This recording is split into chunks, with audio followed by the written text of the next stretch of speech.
And welcome to another edition of the Crossroads Soccer Show on Sports Radio 810 WHB.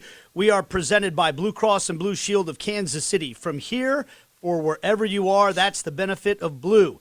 Visit bluekc.com/benefit of blue for more information. We're also brought to you by Michelob Ultra, the official beer sponsor of the 2026 FIFA World Cup. And that's what we're here to talk about again this week. As always, my co-host is with me, Matt Besler. What's up, Matt? How are you? Doing well. I want to give a little shout-out to Blue KC. I was actually with them yesterday visiting some teachers for our Blue KC Sporting Samaritan program. So I was at Baser Linwood High School with Mrs. Ernesti, and I was at Central Middle School in the Dot. Miss Taylor. So shout out to both those teachers and those schools. I think you and I have interviewed both of them at some point, right? Yeah. For the Samaritan You program. ever been to Central Middle School? I have been to Central Middle School. It's like 10th and kind of right in the heart, right? Yeah, it's very close to where my grandparents lived, which is right off of 14th and Central Avenue. So that's our neighborhood, or that's the neighborhood where my family grew up. Always great to have somebody from the Dot, and Baser Linwood is kind of Dot adjacent. I feel like that used to be in our league back when I was a kid, but I think they're like big school now. They're 5A and they're their own school district, from what I understood yesterday. But anyways, it was a great day. I love going to the schools, seeing the teachers in their environments, and the Blue KC Sporting Samaritan program is a fantastic program. Blue Cross Blue Shield does an amazing job of supporting the teachers in our community. We appreciate that, and we appreciate them sponsoring us on the show. All right, we're a couple of episodes in now, and we got some big shows coming up, by the way. We're going to be going on the road to Rally House in the Power and Light District next week. We've got a show coming up at the Nick and Jake's in Overland Park. We've got one coming up at Blue Cross and Blue Shield of Kansas City, and some other tour stops, I guess you could call it, to be announced as time goes on. But we've been putting together a pretty incredible list of guests to join us on the show. Last week we had Daniel Sperry of the Kansas City Star, and this week we have one of, I should have done my research here before I started this, but my favorite stat I always love to roll out, one of three guys who was in the starting 11 for every trophy that Sporting Kansas City has won since the rebrand, all three U.S. Open Cups and MLS Cup. Two of them, you're one of them. Graham Zusi would be the other. And the third is our guest today, Seth Sinovic, Kansas City guy. What's up, Seth? How are you, man? What's going on? Excited to be here. Thanks for having me. And it's interesting because you and I have talked about how a lot of times you and Graham, Matt, are tied at the hip. You know, it's like Matt and Graham. But really, you and Seth have been tied together for way longer than even that. How far back does it go? Do you guys actually remember when you first met? Yeah, I mean, not the exact instance, but Seth and I started playing club soccer together in second grade. Yeah, I think 7 years old was about right. So, yeah. Second grade, we had a tryout with the club team, which at the time was really early, but they brought in, I guess, just a couple kids from each of the rec teams, and Seth came with some of his teammates, and I came with some of my teammates. We were playing Blue Valley Rec at the time, and you were maybe playing Leawood Rec or some CYO stuff. But, yeah, I remember meeting Seth for the first time. He was a short kid, white blonde hair, and he was the fastest kid in our age group by far. So he always played forward. He had a left foot, and he was the guy to knock the ball up the field, and he would outrun everybody, and he would score like 10 goals a game, every game. Were you faster than Matt? Back then I was, yeah. Not now, but yeah. At some point in time that changed? At some point in time that changed, yes. Really? Yep. My role changed from standing at halfway line, chasing down long balls that were sent over top to eventually moving my way back to defense next to Matt. You guys must have had a dominant club team. I'm thinking. I was trying to think about this. I mean, I'm back involved in youth soccer. I'm running my own youth soccer club. So I always try to think back of, like, what was it like? And, you know, I'm making decisions based on that. And our team was just, it was a special group. And we didn't lose many games. I would say maybe I can count on two hands the amount of games we lost in 15 years. Yeah, that's probably pretty accurate. And the other thing unique about our team is I bet there was 10, 11, 12 guys that started at 7 or 8 years old and made it all the way up to high school. So yeah, it was a unique experience, I think. The club scene is so different nowadays, I think, because every club has 7 teams on it. Like it was actually fairly rare to play club, or was it when you guys played? You know what I mean? Like, it wasn't quite the massive operation, at least. That Yeah, I mean, it was definitely a smaller landscape. There was only 5 or 6 teams in Kansas City, so that was the league. That's who you played in, and I think there definitely was a need to actually travel out of Kansas City. Yeah. Where now I think you could probably stay in Kansas City and get all the competition that you want. But we, at a very young age, we started going to regional tournaments in St. Louis and Omaha and Iowa and Oklahoma City, and then that kind of expanded into some more national stuff. But yeah, great memories. It felt like a neighborhood team too. I mean, I think that was like the magic of it. I mean, Seth, he grew up in Leawood, but just on our team, Seth had 2 neighbors that grew up in this like little triangle corner.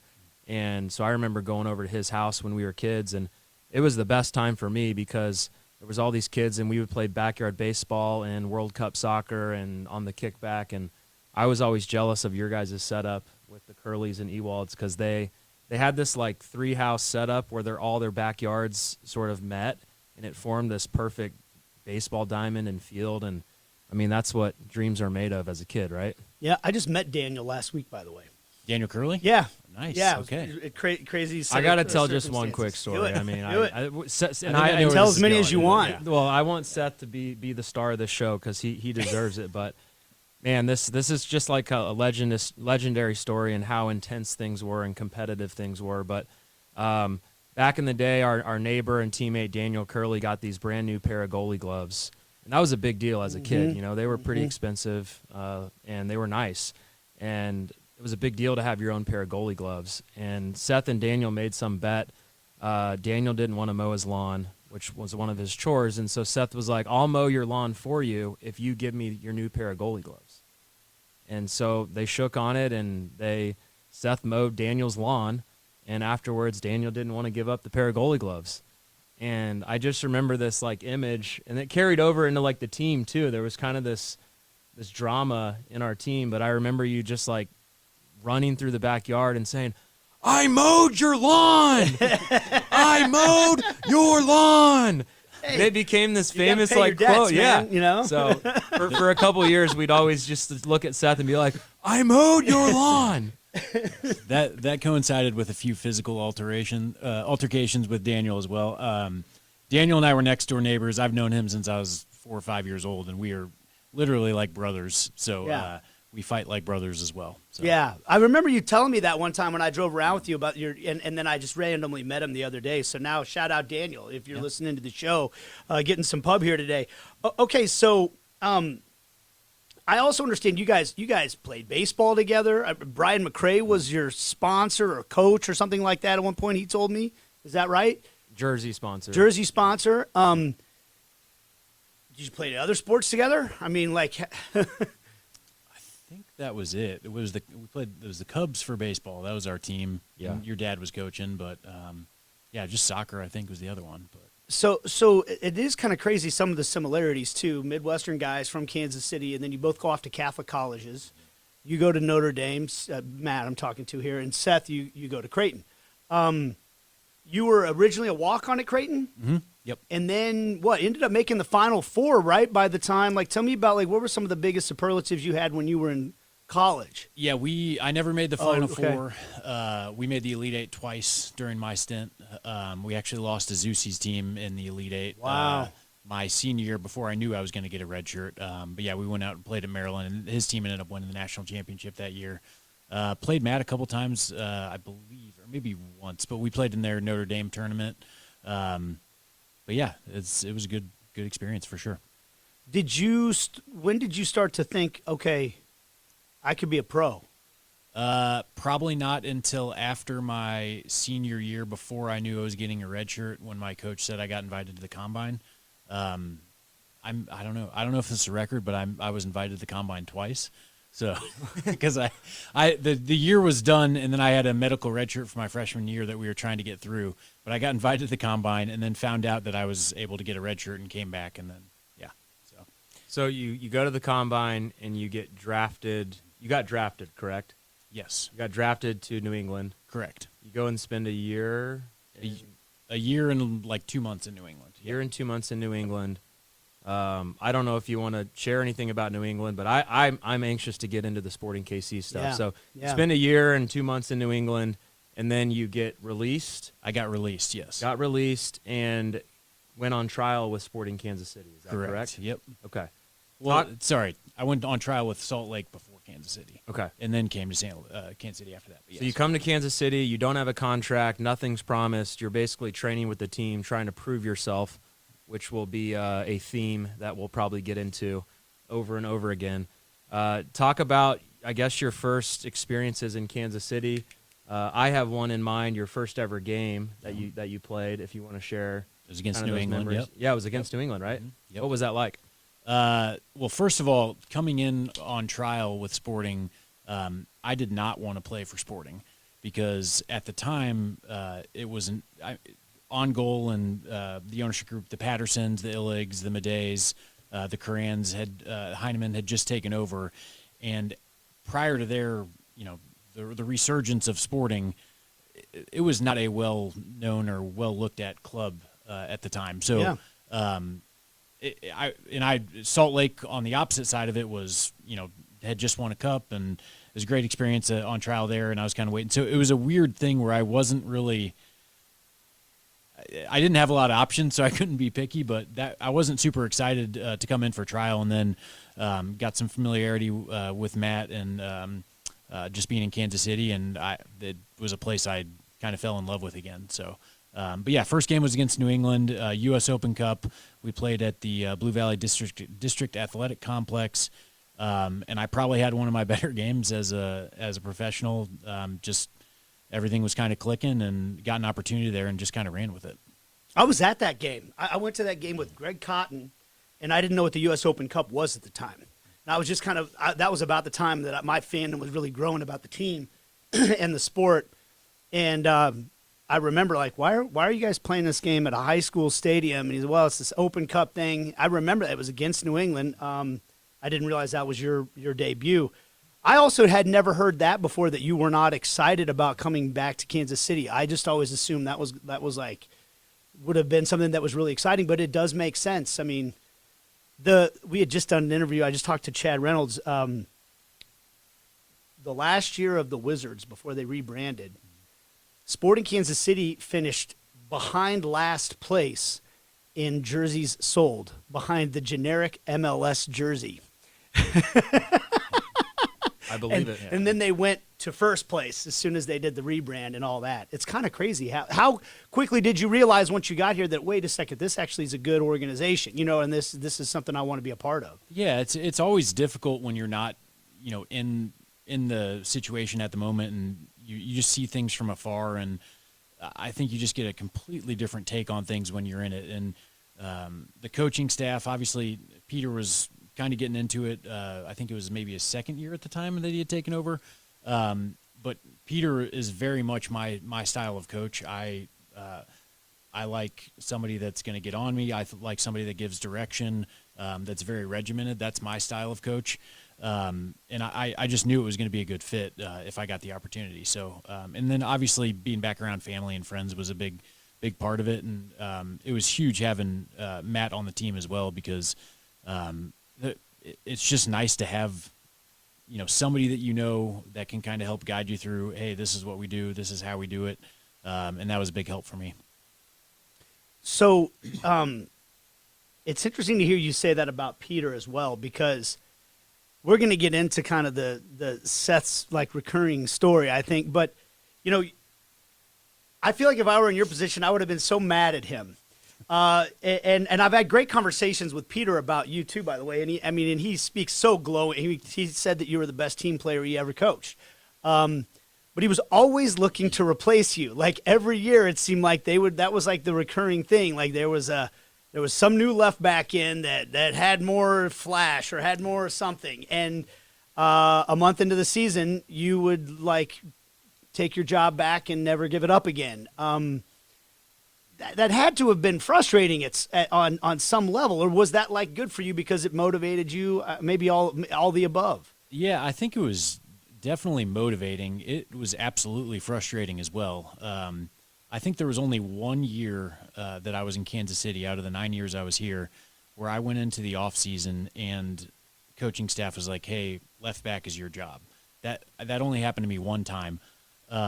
So it's definitely humbling. It's definitely a mentality that you have to come ready to go every year. And candidly, like Matt can attest to this, I don't know how I would have survived for the first 5 or 6 years of my career without being able to like vent to him at times, which I'm sure he got really tired of. But yeah, he was a huge sounding block for me for the longest time early on in my career. Because and then obviously when got married and my wife Lauren is and has been my rock for a long time as well. But yeah, it is absolutely frustrating, but keeps you on your toes. I mean, it's the nature of the business, though. I mean, everybody's trying to come for your job, and Peter's going out there trying to make the team the best it possibly can. So, Yeah, I think, credit to Seth. I mean, he's very humble, and there's not many guys that I know that would be able to handle things the way that he did. But honestly, it made our team stronger. We were all watching what would unfold, and the way that he handled it with professionalism, and he just put his head down and was a great teammate and went to work. And he became better for it because it made him stronger, but in a lot of ways it made our team stronger too, because Seth was a leader, very much so in that way, and it just really helped our team. But I felt for Seth during those times. It was not easy to see a new signing like that, and everybody likes the new toy, right? It doesn't matter what position, but when you make a new signing, all the fans are excited about it, and the new number, and even the coaches, they're excited to see what they have, and so they give that person a lot of opportunities.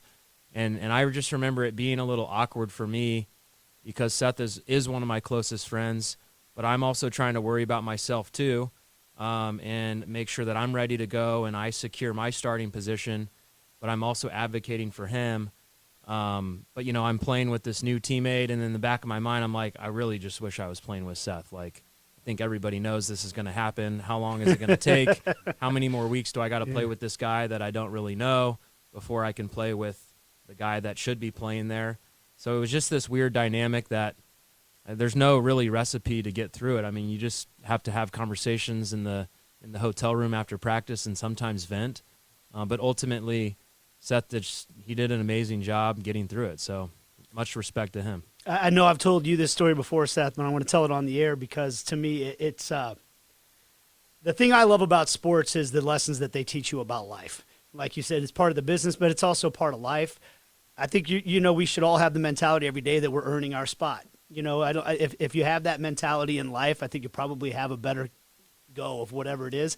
And the thing that was like, this was a moment where I my wife is an amazing human being who's paying attention to all the stuff that's going on around her, and it really became crystal clear to me because she was not a soccer fan at all before I started working around sporting, but she watched all the games. And not only did she watch the game, she was paying attention because one day our oldest son, Ben, was going through something similar at the youth level. He had earned his spot on a team, and then they got up in age group, and all of a sudden he was back down at the bottom of the totem pole, and he was really kicking himself and feeling sorry for himself because it was like everything he had done the year before didn't matter. And my wife said, I don't know what to tell you, son. You're just going to have to Seth Sinovic your way through this thing. And, I mean, I was like, that is the most perfect advice you could possibly give him. And she knows what's going on with this team. And I was like, on the one hand, I was like, God, my wife's amazing. That's so cool that she figured all that out watching what's going on. But it's also like the best advice that I could give my kids about anything is like, be like Seth Sinovic.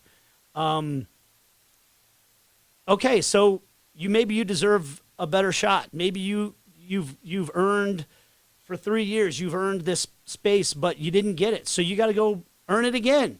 So suck it up and go earn it again, you know? And, man, I don't know if I, like, honest to God, I can't pay a better compliment. And I think that the part of it is, too, is that, like, we've been talking on this show a lot about, I could ramble on you, buddy. We've been talking on the show about Kansas City. Like, the book that I wrote is about the spirit of Kansas City, the heart of Kansas City, what it means to be from this area. And I think that you exemplify that so much, because I think of you as a guy that was so much steak and a lot less sizzle. You went out and just did all the stuff that matters, you know, and it was like, oh, but he's not dribbling 5 guys and making some incredible, you know, moment at the, you know, like, he just works harder than everybody, runs more than everybody, never gets beat, is always in the right place, makes the right decisions all the time, and somehow that's not enough for us. Until we realize that's actually all that matters, is the stuff that actually wins you games.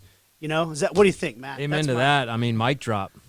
That's my analysis of Seth Sinovic as a player.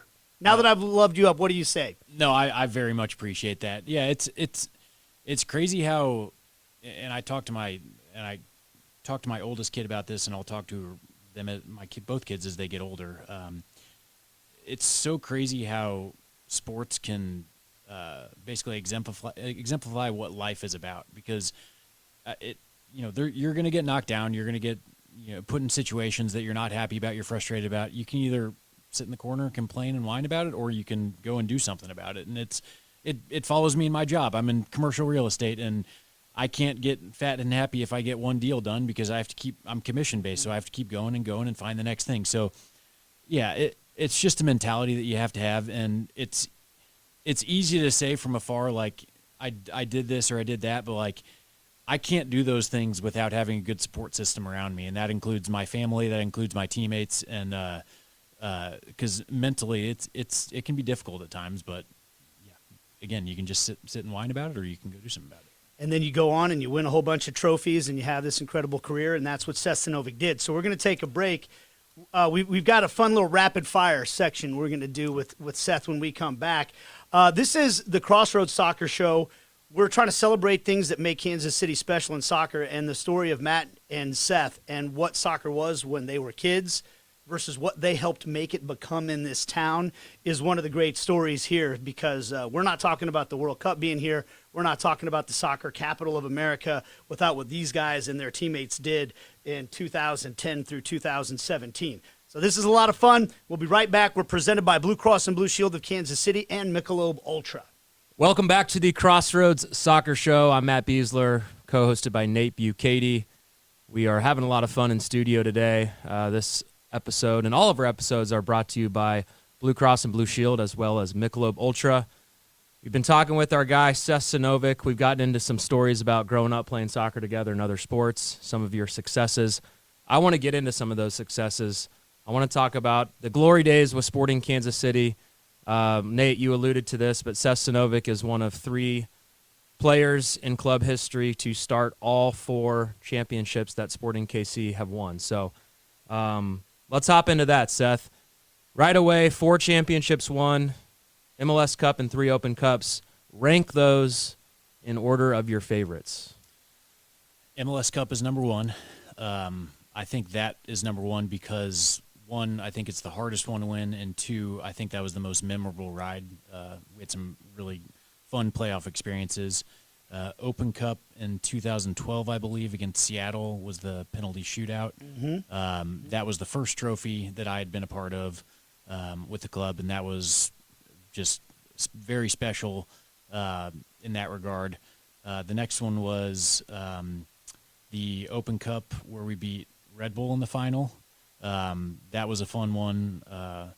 I did not get injured in that one at all. That was good. And then that was a home game, and it's always more fun winning at home. And then the last one would be the Philadelphia game. I was probably about 70% in that game and tweaked my hamstring in the middle, probably in the first 10 or 15 minutes of that game. So I was kind of playing on half a hamstring for that game, which was not fun. I think I got subbed out in the 70th minute because I couldn't go anymore. But that was still fun, but didn't get to be on the field for the end of that one. So. So my favorite moment out of all those was Mr. By the way, I only score goals in the playoffs. Your first MLS goal was against? Houston Dynamo. Okay. Wait a second. So your second, what was your second MLS goal was against? Second MLS goal. So Houston Dynamo, I scored in the playoffs. The game Okay. we lost that series. Okay. I think we lost. Was it? We were down That was 2-0 going into that game, and then we won 1-0 at home. I think. 2012, Yeah. I think. Okay. So then 2013, Yep. in the first round of the playoffs, if I remember correctly, second game against your former team, New England. Yes. That, to me, was one of the biggest goals in the history of the club because if people don't know, it was deep into the second half, if I remember correctly, and Sporting was down a goal and needed a goal to get to overtime, extra time, as they call it. And Seth Sinovic scores the goal that sends that thing to extra time. I mean, to me, like the whole run doesn't happen without that goal. So, and you did a headfirst dive because you said you didn't know what to do when you celebrated. Take me back to that moment. Yeah, my daughter refers to that as the penguin slide. But that was that was a crazy one. It was just a long ball hit by I'd gotten knocked down and fouled maybe 30 seconds before that on the other end of the field. And then Aurelian Collin hits a long ball, and Zusi was undersized on that one. I forget who the right back was, maybe Andrew Farrell that he won that over. But yeah, Zusi won it, and Zusi's not the biggest guy in the world, but he's very good at timing his jumps. So I just kind of ran off of that, and it sat up nicely for me and just hit it really well. And I think Matt Reese was surprised that I took it as quickly as I did. But yeah, those don't come too often for me, so that was pretty exciting. And ran to the corner, did my little penguin slide, as my daughter likes to call it, and I think there was only one other guy in the corner celebrating with me because everybody realized we just tied the game and we didn't actually take the lead there. So, but yeah, it was a fun moment for sure. That's one of my favorite goals of all time. I think it's one of the best Sporting goals in club history. Yeah. I mean, it is. It's ingrained in my head, and just the sheer joy and excitement in that stadium. It's like the top of the stadium just popped off, and I think, to your point, Nate, I think a lot of people were happy it was Seth. Like, a lot of people were figuring out that this guy is underrated and he doesn't really get the recognition that he deserves sometimes. I think a lot of people were just really proud to see Seth score and have that moment. You could really feel that in the stadium, and it was like, I don't know, it just made the goal more special in my opinion. So at that same time, you guys are building Sporting Kansas City into something big. The town's getting swept up in it. You got a taste with the national team, right? If I remember, was it a January camp you got called in? Yep, went to January camp. That was a really fun camp too because we got to go down to Brazil for training because the World Cup was in Brazil later that summer. Didn't end up working out, but really good experience. Klinsmann was the coach at the time. Yeah, it was a great experience. Very thankful to have that opportunity. We were in LA for first half, couple weeks, and then we went down to Sao Paulo and trained at Sao Paulo's training center, which is where the national team was going to be based, almost like a test run for everybody to get used to it. That was fun having you down there, and we also had Benny in camp too, right? Yeah, Benny and Chance too. Benny and Chance Myers is in that camp. Yeah. So as a guy that grew up in Kansas City, to then be a part of this, I wouldn't even call it resurgence. It was like emergence of soccer, like helping make it relevant in this town and everything. Like, did you have any pinch yourself moments? Was it hard to believe that you know what I mean, when you would go into Children's Mercy Park, sold out stadium, playing in all these games that you just referenced? Yeah, I think there was a lot of pinch yourself moments. I mean, we our club team growing up, Matt and I used to go to the Wizards games out at Arrowhead Stadium, and you're playing soccer, tennis with the parking lines in the parking lot, and we're lucky to have 10 to 12,000 people on a good night there. To come to a fully packed, Children's Mercy Park, Livestrong Park, it's had a few different names over the years. That all of those are pinch myself moments, and in particular the playoffs. I mean, I've been to quite a few really good sporting events over the years. I don't know if anything's better than a Sporting playoff game back in the time when we had a good run there. I'd be surprised. but Sporting can stand up to anything. Chiefs games, Royals games, things like that. It's awesome for a playoff game. Yeah, those are some. It was a tough ticket too. It was a great ticket.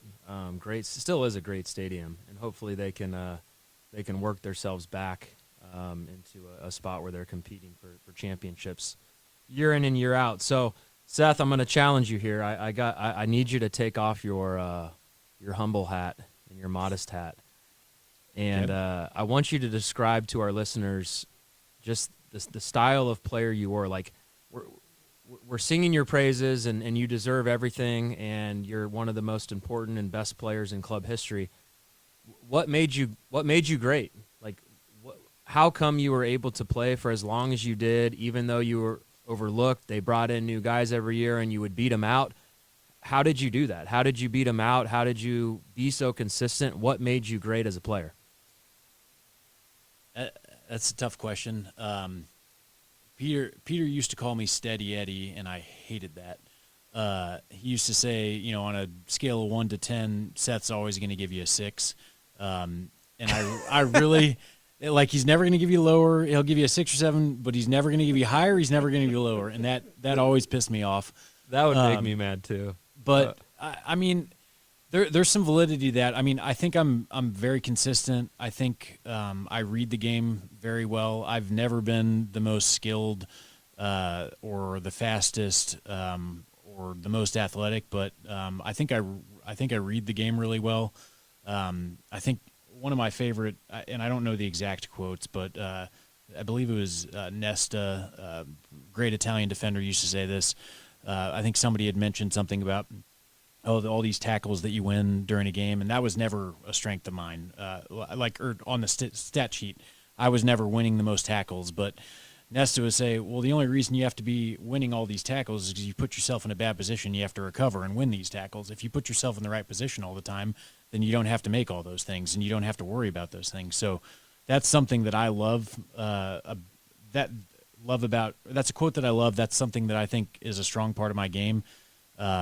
Just understanding and reading the game well, and it helps having played next to Matt, who I've known forever, because I think there is something to say about consistency, about who you're playing around. And then I like to think of myself as a winner. I do whatever it takes to win the game, and if that means a 80-yard run tracking back, or an 80-yard overlap run, or whatever it might be, I like to think that I'm a good teammate and do whatever it takes to win a game. So when I interviewed Peter for the book, he brought the Steady Eddie thing up. He was like, I used to call him Steady Eddie, and he hated that. Now his argument, and this could be like revisionist history, but he said he always took it to mean that I said he was just like this average constant guy. And his point, he claims, was what he meant by Steady Eddie was your level never dropped below a certain standard. Like, he knew there was a certain, like, at the very minimum, there was a certain level, like you were going to be at least whatever it was, a 6 every single time out. So that was his way of kind of, obviously he had to appreciate you enough to keep you around and put you in the starting lineup. The other one I wanted to tell you about, so I was, this year I did a game with Kalen Carr, former striker or attacking player for the Houston Dynamo back when you guys had your big rivalry with him. And we were kind of talking about things, and your name came up. And he goes, man, I was always so baffled by Seth because he fouled the crap out of me. And he was so nice about it. He was like, he would kick me, knock me down, and then he'd like be the nicest guy about helping. Hey man, sorry, and helping me back up. So I'm like, screw this guy, but thank you. Like it was really funny the way he said. And I said, I'll bet you that does that go back to like you're saying, hey, I'm going to help my team win however I can. If I got to knock this guy down a few times, I'll knock him down a few times. Like, but be nice about it at the same time. Yeah, I'm not afraid of contact, but I'm the world's worst trash talker. I can't do it. And like, I'm sure if somebody's, sees me on the field like Kalen and he's like, this guy's messing with me. Like, he's just messing with me. I'm genuinely not. Like, I'm genuinely like, hey, you're right. And I know Peter used to get mad at me because Peter's like, why are you helping him up? Like, this is not your teammate. So I also remember Peter used to get mad at us. Seth brought up the positional soccer is a positional game. It's a spatial awareness game, and I think I agree with Seth. That was one of his strengths. He was always just in the right position, and I also think playing defender, it's a game of mistakes, and Seth just didn't make a whole lot of mistakes. I mean, that's what you're judged on as a defender. It's not necessarily all the good plays you make. It's the least amount of mistakes you can make, and he just didn't make mistakes. But in terms of positioning, you were so good and so aware of your position as an individual, and then I think that was our strength as a team. We were so in tune with each other of where each other were going to be, and the reason I brought it up is because I feel like it got to a point where we just had this understanding of each other where we didn't have to say anything. And Peter would always be honest, like, you guys aren't talking to each other and you're not screaming and you're not helping each other. It wasn't because we didn't want to. It's because we didn't need to. I didn't really need to tell you anything because you already knew. You didn't need to tell. I would just look at you, or we just had this understanding. And so it was awesome because I could focus on other things, or I could save my energy not yelling or screaming at you and focus on other areas of the field because I knew you had your left side locked down. And I think a lot of people could probably relate to that and say the same thing all over the field, and that's why we were so good. As an observer, those of us that were like in the media space at the time, we would talk about how you almost couldn't evaluate Matt or Seth individually because when they played together, they both looked. I mean, it's like that. Kind of like, Tim Grunhard always talked about the offensive line as like the one position group in football where 5 guys have to work in concert with one another.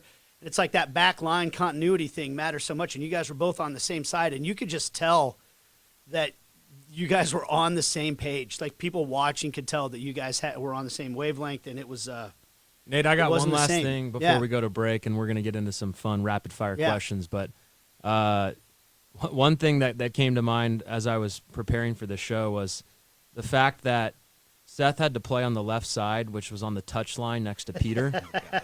And when you were attacking the cauldron. Peter was, everybody knows Peter. He's intense. He's a screamer. And I just felt for Seth for 45 minutes. And I was just far enough away from Peter that I could act like I didn't hear him. Even though I did hear him every time, I was far enough away where I'd be like, oh, I can't hear him, and he would believe me. But Seth, you didn't have that excuse or that out. What was it like being on the sideline with him? It could be really difficult at times, and he would admit it too. But at times I felt like he had a remote control and was playing FIFA with me, which can be challenging because if you're trying to play a certain way or do a certain thing on the field, and your coach is yelling at you saying do this right as the ball's coming to you, it can mess with your head a little bit. So I had a couple times where I'd snap back at him, but I remember in the second half sometimes, because we'd always attack the cauldron, which you'd be on that left side in front of our bench with Peter, and I remember walking out at halftime the second half, and we'd flip, and I'd be like, Seth, like, you can play now. Just relax, and you don't have to worry about anything. You just play, be aggressive. But I think that there's some truth to that. All right, we're going to take a break. We're going to play rapid fire. We got some good questions for Seth Sinovic, one of the all-time greats in sporting Kansas City history. We're getting you ready for the big World Cup that's just about, less than 40 days away now, right here on Sports Radio 810 WHB. And we're back on the Crossroads Soccer Show on Sports Radio 810 WHB. We're presented by your friends at Blue Cross and Blue Shield of Kansas City, and also by Michelob Ultra. All right, you want to do this rapid fire? I want you to start this, Matt, because you came up with this concept. I like it. So let's knock through some. Me and you will go back and forth. I love it. With questions. Love Seth, it. are you ready? You're on the hot seat. Yeah. Let's do it. I'm ready. Okay, so these are quick answers. First thing that comes to mind, if you want to expand briefly, but we're going to keep this short. So we're going to start with staying on theme as a team player. Who's the best player that you've played with? This is really hard. Say Zusi or Besler. Okay, I'm making you pick one. I got to go with the defender, Bees. You're doing it because Matt's here. That's why. That's exactly right. What about Carlos Yule? Oh, that's a good point. I was thinking sporting. Yeah, Carlos Yule is probably the best. Incredible player. He's so MVP. good. Yeah. Yeah. And by the way, one of the nicest guys you'll ever meet too. Okay. So. Best teammate. Oh man, there's a lot of good teammates. I'll give Tim Mealy a little nugget there. He's Tim's great. Gets along with everybody. Good Except answer. for Christian Roldan. who he body slammed into the goal. That's right. Jimmy Nielsen would be another one too. Jimmy Nielsen's awesome. Okay. A lot of great teammates, Seth. I think that most people would have you listed as number one for their best teammate. Benny probably wouldn't. All right, so player games on the line. Maybe it's a penalty kick, or maybe it's just you gotta win the game. Who's a player that comes to mind that you always trusted in a big moment or a final? Paulo Nagamura. Okay. Wow. Toughest matchup of your career. Like when you're out there on the left side and there's a right winger that's running at you. I was better against players that were very skillful players and fast. Albert Elise is the most difficult matchup for me. He was probably the fastest guy I ever played against, but I'm not sure he knew what he was doing when he was playing with the ball. He would just have these touches, and maybe he did, and more power to him if he did, but he would just have these big touches, and he's so much faster than me that he'd take a touch, and I couldn't read it very well, and that would get me in some trouble sometimes. So it's hard to anticipate somebody who doesn't know what they're about to do. Yeah. Right. Yep. La Panterita, they called him from Honduras. He was a fast, athlete, yeah. man. I did not envy some of your 1v1 matchups, being isolated out on the wing in space, and you did well to handle those guys. Best road atmosphere, best road stadium in MLS, or your favorite? Portland or Seattle. I think I like playing in the Northwest. Yeah. The fans are awesome there. Providence Park in Portland's boy, you guys had a couple of heartbreaking playoff losses at those two places in back-to-back years, 15 and 16, the double post and then the non-red card in Seattle the year after that. Seth actually, after one of the games in Portland, he got so mad about the loss that he punched a wall and broke his hand. Oh, really? Okay, how about since you're an underrated guy, did you have to have surgery or anything? Like, how bad did you break it? No, I didn't have. That's when I had the double cast.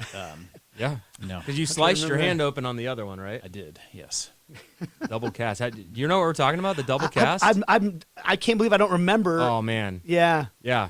Man, that's funny. I had the one cast, and then I ran and braced myself over the video boards, and then it got my inside of my palm got caught, and it ripped open. So they've got the top padding on those because of me. Okay, as a guy that we all believe is perpetually underrated, who was the most underrated teammate that you've had? As far as a teammate or as far as a player goes? Well, yeah, like great player that people maybe that didn't get the respect that he deserved that was a teammate of yours at some point in time. I think Jake Peterson was a little underrated in my opinion. I think Jake's one of the more intelligent soccer players I've played with. He understands the game very well, and his movement off the ball was some of the best I've ever played with as far as forwards go. Lacked a little intensity for my taste, but outside of that, okay, I'll give it to you. Shout out to Jake. That's a good shout. I wish we would have played with Jake earlier on in his career. He was always dealing with little injuries, and he had just been playing for so long because he was with the U20s and Indiana and left. Did the residency program. Did the residency but I mean he was a fantastic player for sure. So let's stay on the Sporting KC theme here. In your opinion, what was the best Sporting KC team that you played on? Which year? It's got to be 14. Winning the MLS Cup. That was 13. Or excuse me, 13. Yeah, sorry. 13 winning MLS Cup. That was our back line was consistent, solid. I think we had one of the best ones in the league. I think we had a run that year where maybe it was 14, but there was one year where I don't think we gave up a shot on goal for like our first 6 games or something like that. That may have been 14, but that was a carryover from 13. But yeah, I think 13. I think top to bottom we were a really good team.